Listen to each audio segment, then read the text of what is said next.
Este programa tem o patrocínio de Nutri.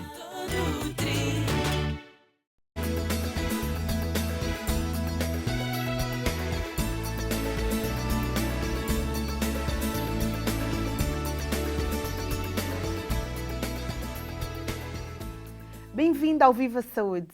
Sabe de que forma o sono é importante para o nosso bem-estar? Costuma dormir bem? Sabia que existem vários distúrbios do sono e que podem ter uma solução? Já ouviu falar da apneia do sono? É sobre isso que vamos tratar hoje. E para nos esclarecer do modo como podemos prevenir, temos connosco o Dr. Rui Costa, pneumologista. Dr. Rui Costa, muito obrigado pela sua presença na nossa Casa do Viva Saúde. Eu é que agradeço. Hoje estamos a falar sobre o sono. Portanto, explique-nos até que ponto é importante uma pessoa dormir. Bom, desde há muito tempo, e mais precisamente desde meados do século passado, que se percebeu a importância que o sono tem sobre o ser humano. Há vários trabalhos experimentais em laboratório, onde se faz uma provocação com uma privação do sono, nomeadamente em ratos, e com consequências desastrosas. Uma privação de cerca de 2 a 3 horas encurta o tempo de vida desses animais para cerca de 17 dias. E no homem, sem dúvida nenhuma, e até relacionado com as exigências da vida do dia a dia, com a exigência de maior número de horas de trabalho, com os turnos, percebeu-se realmente que é muito importante nós estudarmos o sono e o que é que daí pode advir. Porém, o nosso tema é a apneia do sono. De que se trata esta doença? A apneia do sono, ou melhor designada, o síndrome da apneia obstrutiva do sono, é uma entidade clínica que é caracterizada por um estado de uma hipersonolência diurna, com naturalmente manifestações cardiorrespiratórias e neuropsicológicas, que nada mais nada menos são reflexo de uma privação de sono, isto é, um período de hipopneias e de apneias, portanto que levam a uma fragmentação com microdespertares e uma diminuição da rentabilidade. Isto leva naturalmente que o indivíduo, em termos práticos, poderá eventualmente dormir 8 horas, mas que na prática a sua rentabilidade será de 4 ou 5, com as devidas consequências. Portanto, é um distúrbio do sono. Absolutamente. Que outros distúrbios existem e como se caracterizam? Nós temos outros distúrbios. Nós, de uma maneira global, costumamos falar em dissónias e parassónias. São distúrbios que são relacionados com o início do sono, como, por exemplo, o problema das insónias também, sem dúvida, uma grande preocupação no nosso dia-a-dia. E outros distúrbios também podem ocorrer, nomeadamente os casos de hipersonolência, que acontecem também com alguma frequência, os casos do sonambulismo, os casos dos fenómenos relacionados com a privação do sono e alteração do ritmo circadiano, como acontece, por exemplo, no fenómeno do jet lag, que são as pessoas que fazem viagens para o outro lado do Atlântico, com uma diferença de fusos horários de 4, 5 horas, nomeadamente o caso dos pilotos e etc. E depois têm que ajustar com as devidas, naturalmente, consequências. Engraçado estar a falar sobre isso. Existem muitas pessoas que trabalham nesses ramos de atividade com essa doença, que lhe procuram? Eu não direi exatamente uma doença, mas direi que será um problema do dia a dia. Quando as pessoas que precisam de se deslocar para outros locais com a diferença de fuso horário têm algum problema em recuperar, porque nós temos um ritmo, chamado ritmo circadiano. O nosso ritmo está ajustado às nossas horas de sono. Ora, se há uma alteração de cerca de 4 ou 5 horas, as pessoas vão ter naturalmente o reflexo disso. E mais porque depois voltam ao local de origem. Que tipos de apneia existem? Nós falamos, nomeadamente, apneias centrais e obstrutivas. Nós, na apneia obstrutiva do sono, que é o objeto da nossa conversa, é o problema que existe na obstrução da via aérea. Nós temos o problema da via aérea, que é, digamos, por onde vai fluir o nosso ar, e na apneia obstrutiva do sono há uma diminuição, por assim dizer, do calibre da via aérea. O que é que faz? O ar, ao passar, tem maior dificuldade, pode desencadear um barulho que é a tal roncopatia ou ressonar. Que é horrível. Exatamente, pode atingir decibéis bastante consideráveis e que num estadio mais elevado pode levar então ao fenómeno da apneia obstrutiva, isto é, com uma hipopneia ou mesmo uma apneia por alguns segundos, onde o doente deixa de respirar por alguns segundos breves. Quando a apneia tem ligação com o palato ser maior, estar num volume exagerado, que tipo de apneia será então? será uma apneia obstrutiva. Portanto, às vezes, ou muitas vezes, a apneia, o síndrome da apneia do sono, é resultante por uma deformidade que nós temos na cavidade oral.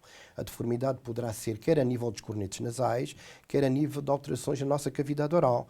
Isto é, uma deformidade do palato, um aumento de volume da língua, uma hipertrofia das amígdalas. Portanto, são alterações que vão provocar uma diminuição do calibre da via aérea, com uma roncopatia e uma consequente apneia do sono. Doutor, então indo ao cerne da questão, por que a língua pode ficar maior ou o palato? Como é que isso acontece? Poderá ser só uma alteração estrutural anatómica, sem nenhuma razão. Ou seja, pela pessoa ser assim... E ter absolutamente, nascido assim. absolutamente. Inclusive há situações onde é possível fazer-se uma correção cirúrgica. E serão os casos onde a apneia obstrutiva do sono terá correção cirúrgica. Por outro lado, essa nossa estrutura desta via aérea, que não é nada mais, nada menos que um espaço entre as coanas e a epiglote, onde entra, por assim dizer, o ar, tem muita flacidez, são tecidos moles, pouco sustentados. Quando nós estamos em determinadas posições, nomeadamente numa posição que a gente designa tecnicamente como decúbito dorsal, isto é, de barriga para cima, né? as Que é pessoas pior. têm muito maior tendência a ressonar. Porque há uma queda da língua para a parte posterior da faringe e de todas as estruturas e o ar tem dificuldade em fluir. Portanto, aí faz o barulho e naturalmente poderá levar a uma apneia ou uma hipopneia. Portanto, se corrigir essas deformações, não sei se posso por assim dizer, com que a pessoa nasce a nível cirúrgico, acaba-se por terminar com a dita apneia. Absolutamente. Há determinado tipo de cirurgias que são previstas quando se está diagnosticada uma anomalia na cavidade oral. Há cirurgias laser, por exemplo, para a língua, correção, há cirurgias, a uvulofaringoplastia. Aí poderá, de alguma maneira, melhorar ou mesmo corrigir-se. Mas, noutras situações, a apneia obstrutiva depende do biotipo. São as pessoas obesas, que têm uma gordura mal distribuída e, neste caso, portanto, será um fator, um pescoço curto, com o diâmetro do pescoço alongado. Portanto, aí já é mais complicado. O tratamento não passará por uma correção cirúrgica, mas passará por outro tipo de medidas. Que medidas? Diríamos que a gente ia dividir as medidas em higienodietéticas. O emagrecimento, a necessidade a não utilização de bebidas alcoólicas, nomeadamente à noite, a não utilização de sedativos. O que tem a ver as bebidas alcoólicas? As bebidas alcoólicas podem, de alguma maneira, fazer uma estimulação e, de alguma maneira, provocar um sono mais profundo, com maior probabilidade de uma roncopatia e de uma apneia. E a falar também nestas medidas, a questão que se põe em relação à posição. E há, inclusive, alguns truques que se usa para evitar que as pessoas durmem. Exatamente. Como, por exemplo, pregar uma bola de ténis à parte posterior do casaco pijama, pôr um rolo de meias na parte posterior para que o doente não durma de decúbito dorsal, pôr uma almofada. Pôr o rolo de meia onde? Nas costas, para ele ficar desconfortável. É quase como se fosse a bola. Exatamente. Evitar, portanto, há almofadas, inclusive, criadas para tentar corrigir, porque se a pessoa mudar a posição, diminui, sem dúvida nenhuma, a roncopatia. Depois... Mas a roncopatia não vai terminar com a doença em si. Primeiro há a roncopatia e depois poderá haver... A roncopatia, o que é? É o barulho do ar a fluir por uma cavidade, por uma via aérea estreitada. E depois, naturalmente, poderá levar à apneia, que é diagnosticada por determinados exames. Primeiro a roncopatia. Um doente que tem roncopatia, fala-se em 40% a 60% dos casos, poderá, sem dúvida, desenvolver uma apneia obstrutiva de sono. Doutor Rui, vamos fazer para já uma breve pausa para não esgotarmos o tema que é tão interessante. Senhora. O Viva Saúde foi perguntar às pessoas se têm distúrbios do sono e que soluções encontram para as ultrapassar. Venha ver o que descobrimos.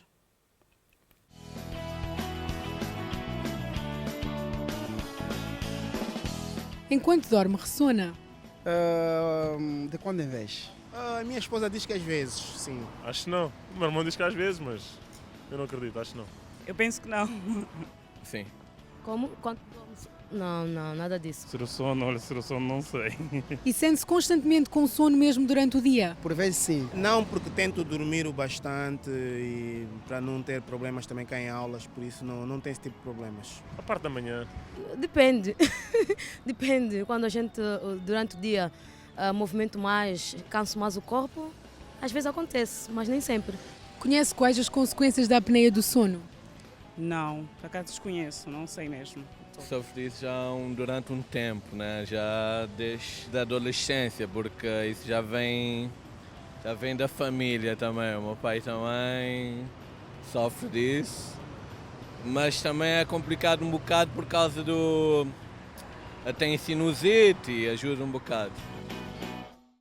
Já sabe mais sobre a apneia do sono? O Dr. Rui Costa está cá para nos esclarecer.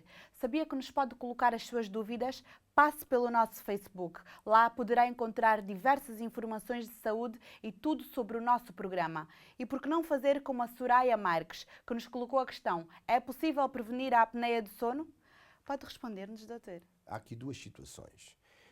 Na prevenção da apneia, há pessoas que efetivamente têm alterações na sua cavidade oral, preveníveis ou tratáveis. Isto é, como falámos há bocadinho, deformidades da úvula, do palato, aumento também da língua, hipertrofia das amígdalas, adenoides nas crianças, onde eventualmente nós poderemos fazer uma correção cirúrgica. De um modo geral, a apneia do sono vai afetar o adulto de meia idade, 50 anos, que é o obeso, portanto terá um índice de massa corporal acima do normal, que tem uma configuração anatómica, um biotipo determinado, isto é, um aumento da proeminência abdominal, um pescoço curto e largo, fala-se em valores de 42 cm no homem e 40 cm na mulher, tudo isto determinadas alterações que poderão, por assim dizer, ser fatores predisponentes para a doença. Prevenir como? Emagrecimento. É um aspecto importante, emagrecimento, regime de higieno-dietético adequado. Para além disso, é importante a prevenção, nomeadamente a utilização de bebidas alcoólicas, que podem de alguma maneira deprimir, aprofundar o sono, a utilização de sedativos muito em voga. Portanto, e outro aspecto é a chamada higiene do sono. Mas, doutora, é normal que uma pessoa que tem apneia do sono, que é um distúrbio do sono, tome comprimidos para dormir, já que não consegue dormir, não é? Não será exatamente isso. A apneia obstrutiva do sono que nós falamos é um sono pouco rentável. Pois. O doente até adormece com facilidade, tem Mas depois vários há microdespertares exatamente, que faz com que o acaba doente por não tenha um conseguir sono dormir rentável. bem. É. O doente da apneia do sono, inclusive, o caracteriza, e nós no diagnóstico utilizamos algumas perguntas subjetivas. Há um questionário muito em voga, que é um questionário de Epworth, onde a gente faz 8 perguntas. De uma maneira genérica, a gente pergunta se o doente adormece no local público, se adormece a ver televisão, se adormece a conduzir, portanto, e depois classificamos isto como uma escala. Portanto, o doente tem uma apneia de sono, adormece com facilidade, Claro. não tem um sono rentável. Não dorme bem durante a noite. Exatamente, mas adormece com muita facilidade. Uma pessoa com apneia pode vir a desenvolver outras doenças fruto da apneia? Absolutamente, cada vez mais se percebe isto. Nós, dentro das consequências da apneia do sono, demos muita importância à questão da hipersonolência, com a diminuição das nossas capacidades intelectuais e cognitivas. Falámos há bocadinho no problema das pessoas que adormecem ao volante, com o inerente risco aos acidentes de viação, os motoristas, as pessoas que precisam de trabalhar a conduzir e que também têm este risco, daí a nossa especial atenção, mas há outras consequências indiretas, cada vez se percebe mais isso. Uma delas é a hipertensão arterial, a diabetes, o risco das arritmias. Nós percebemos, quando fazemos o estudo do sono, que nos períodos da apneia e hipopneia poderá haver uma irregularidade no traçado eletrocardiográfico. Há, para além disso, outras alterações que podem surgir relacionadas a isso, que é a dislipidemia, inclusive. Portanto, são uma série de alterações. Dislipidemia, alteração do metabolismo dos lípidos. Portanto, uma série de alterações relacionadas, por assim dizer, com um mau sono, com a apneia obstrutiva de sono. Portanto, são as chamadas consequências indiretas que daí podem advir. É uma doença hereditária? Não terá necessariamente de ser um componente hereditário, é mais relacionado com biotipo. Não há nenhum componente hereditário determinado. Portanto, digamos que é uma doença que afeta a população, fruto do seu biotipo, fruto da privação de sono, se calhar que nós hoje cada vez temos mais, mas não tem componente hereditário. Há bocado estava-me a falar do pescoço, que também tem uma certa implicação na doença. Nesse caso, o que se pode fazer? Eu não posso operar para o meu pescoço ser mais comprido, ou mais largo, ou menos largo? Claro, não. O que fazer? Pronto, em relação a isso, Já foi não que é a falamos há cirurgia. bocadinho, é o problema da posição. Temos, o doente deve estar deitado, evitar o decúbito dorsal, e pouco mais, não podemos fazer nada. Em relação à prevenção e em relação ao tratamento, quando há uma deformidade na cavidade oral, há dispositivos que se podem colocar na língua para melhorar, por assim dizer, o fluxo aéreo, mas no pescoço não, de modo geral não. Há alguns estudos que se falam, mas eu acho que isso ainda está numa fase muito experimental. Então, nesse caso, uma pessoa que tem apneia do sono e que seja por esse motivo, apenas pode solucionar mudando a maneira como dorme?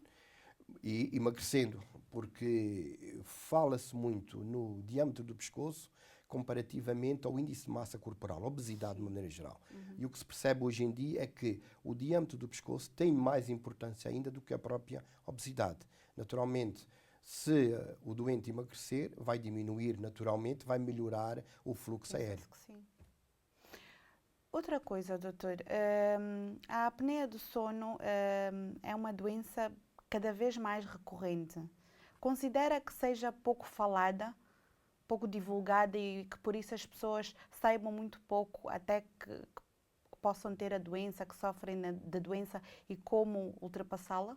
Sim, sem dúvida nenhuma. Eu estava a querer dizer há bocado que só em meados do século passado é que se começou a dar mais importância à doença. Penso que a doença ainda é pouco divulgada, ainda é pouco conhecida, e as pessoas ainda não conhecem, digamos, bem os riscos que podem advir daí. Portanto, eu acho que sem dúvida que a divulgação é muito importante. Como é exatamente feito o diagnóstico? Uma pessoa que ressona, que vai ter consigo e que diga que ressona, não é apenas isso que vai fazer com que o doutor diga que ele tem apneia, certo? Absolutamente. No diagnóstico tem sem dúvida nenhuma importância o cônjuge ou companheiro, que vai-se aperceber como é que é o sono do seu E companheiro. deve acompanhar a consulta. Exatamente, é fundamental, porque importante o doente pode não valorizar os seus sintomas e, aliás, muitos deles não se vai aperceber. Pois. Normalmente o companheiro é que vai caracterizar o sono, que vai falar nos períodos de apneia, de hipopneia, nos chamados períodos de asfixia, que ele assim caracteriza, e, de alguma maneira, põe o médico na pista. Depois, há todo o problema da hipersonolência, porque é o doente que diz, durmo 8 horas, mas durante o dia estou cansado. Tenho dores de cabeça matinais, não consigo desempenhar convenientemente as minhas atividades, adormeço com toda a facilidade. Claro. Portanto, isto nós Só vamos não está desperta de todo. Exatamente. Fazemos o tal questionário que eu falei há bocadinho, que é com o questionário de Epworth, onde a gente faz algumas perguntas subjetivas. Vamos tentar caracterizar, vamos conjugar com a profissão, inclusive é muito importante, isto por causa das prioridades no diagnóstico e tratamento, e depois temos exames, para assim dizer, confirmar Era aí a que eu doença. queria chegar. Que exames são esses? Ora, nós dentro do diagnóstico da doença, nós temos os exames escalonados. O que é que nós vamos pretender estudar? Nós vamos pretender estudar o sono em si e as fases do sono. Claro. Portanto, o nosso sono passa por várias fases.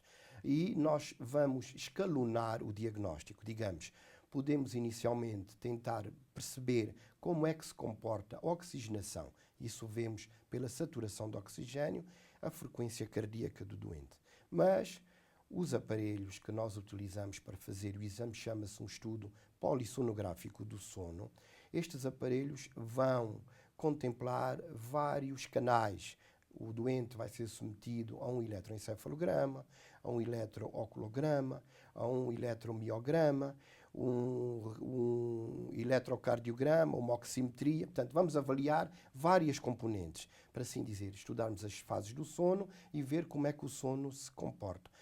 Pode parecer muito complicado, mas basicamente nós vamos perceber em que fase de sono está o doente, como é que está a sua saturação de oxigênio, que cai quando ele, por exemplo, tem uma hipopneia, como é que está o seu ritmo cardíaco, como é que estão os seus movimentos, quer do seu tórax, quer do seu abdômen, e esta análise é que nos vai levar ao diagnóstico. Mas isto que referiu são vários exames, portanto, passando por vários especialistas? Não.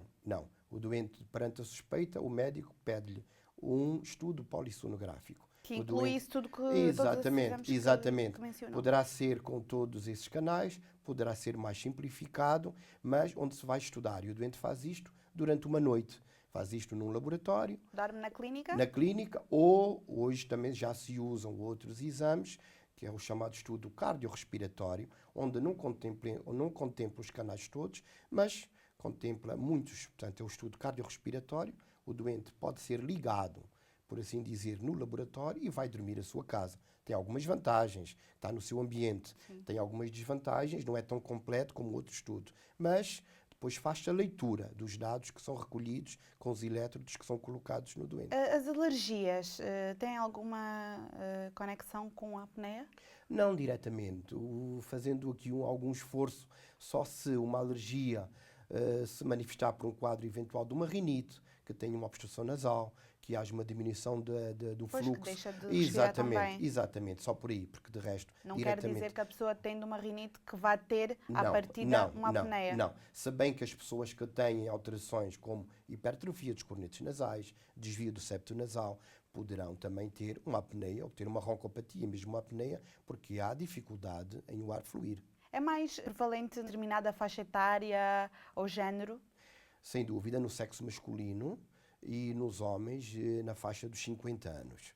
Quer dizer que a apneia obstrutiva do sono também pode ocorrer em crianças, com uma percentagem baixa, mas pode ocorrer também nas crianças. Aí, a maior parte das vezes, é resultante de defeitos estruturais que há, como hipertrofia das adenoides, das amígdalas.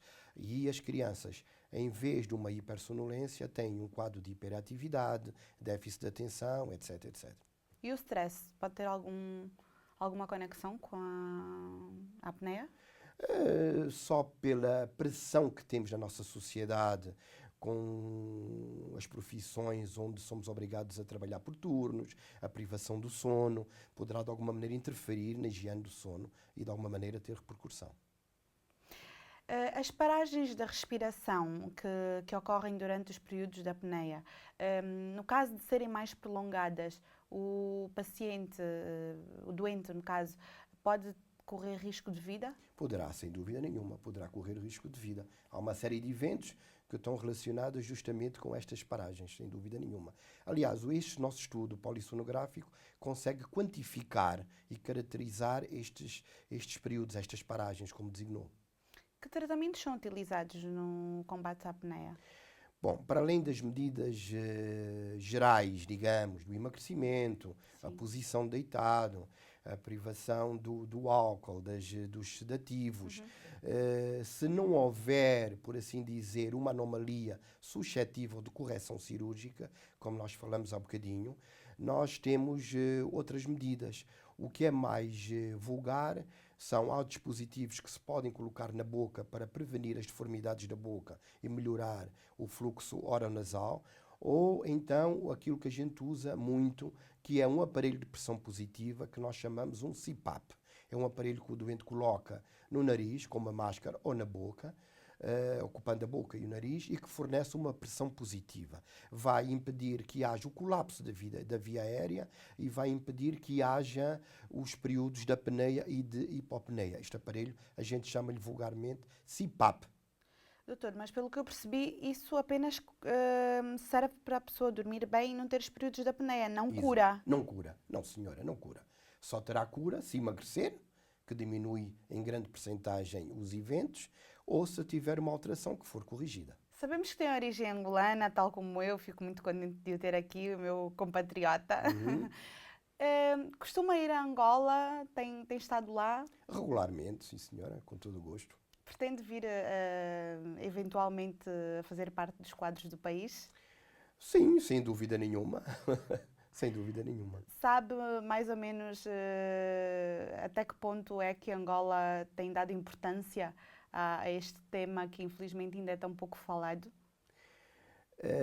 Do pouco que eu sei, o que é que eu posso pensar? Hoje em dia eu penso que os problemas em Angola serão um bocado diferentes. Mas se eu fizer aqui um rápido raciocínio, vou pensar que em Angola o risco de hipertensão é muito grande. O AVC é muito grande, os infartos também serão, Ok. e é muito importante pensarmos na doença, diagnosticá-la e, por que não, tratá-la, sem dúvida nenhuma que vamos prevenir muitos dos eventos que acontecem na população. Ok, doutor, olha, fico muito contente por ter estado cá. Espero vê-lo numa outra oportunidade aqui no programa a falar sobre um outro tema. Com todo o gosto, eu é que agradeço. Muito obrigado. Quer voltar a ver este e outros programas com mais calma? Saiba que estão todos disponíveis no nosso canal do YouTube. Fica a saber tudo sobre os temas que mais lhe interessam. E agora, por que não anotar o mais importante do que falamos hoje? Tome nota. A apneia do sono é um distúrbio que afeta as capacidades cognitivas e a rentabilidade do sono. É mais comum nos homens pelos 50 anos. Está na origem da obesidade e da constituição da cavidade oral de cada um, mas também do consumo excessivo de álcool. Os sintomas passam pelo ressonar, dificuldade respiratória durante o sono, com pequenos períodos de asfixia, assim como a sonolência constante, que é uma das principais causas dos acidentes de viação. Pode ter consequências graves, um AVC, a hipertensão arterial, as diabetes ou arritmias. O diagnóstico é sempre clínico e deve ser feito com a presença do cônjuge, que pode caracterizar o doente enquanto dorme. Para tratar este problema, por vezes pode-se recorrer à cirurgia, mas o essencial é não dormir de barriga para cima, não utilizar sedativos, emagrecer se for o seu caso e não se esqueça do mais importante, consulte sempre o seu médico. Gostou do programa de hoje? Garanto-lhe que o próximo será ainda mais interessante. Não falte. Entretanto, visite o nosso blog. Mantenha-se em contacto para saber quais são os próximos temas que vamos abordar, que médicos vamos convidar e receber no final um conselho super especial daquela pessoa que admira. Eu despeço-me. Até o próximo programa. Não se esqueça que a saúde é o bem mais importante. Viva bem, viva a saúde. A melhor maneira de parar de fumar é pura e simplesmente parar, sem desculpas, sem hesitações. Parar.